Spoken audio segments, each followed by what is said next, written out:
High সবাইকে, সবাই কেমন আছেন? আশা করি খুব ভালো আছি। এই যে ভাই বোনকে সেদিন নিয়ে গিয়েছিলাম শিল্পকলা একাডেমি পিঠা উৎসবে।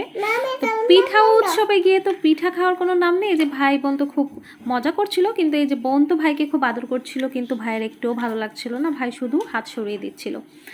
তো বোন তো খুব রাইডসে উঠেছে, অনেক মজা করেছে, কিন্তু এই যে আমার ছেলেটা একটুও কোথাও খেলেনি, শুধু কোলে কোলে কোলে কোলে আর বলছিল যে ও বাসায় যাবে বাসায় যাবে।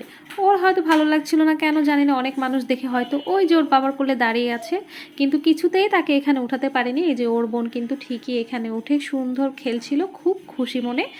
আমারও দেখতে খুব ভালো লাগছিল, আমি ছোটোবেলায় ফিরে যাচ্ছিলাম। আপনাদের কেমন লাগছিল জানি না, কিন্তু আমার তো ভীষণ ভালো লাগছিল। তো এইরকম পরিস্থিতিতে আপনাদের কেমন লাগে? এই বাচ্চাদের খেলা দেখলে নিজেদের ছোটোবেলায় হারিয়ে যান কিনা, এটা জানাতে কিন্তু একদমই ভুলবেন না। আর সবাই ভালো থাকবেন, বাই বাই।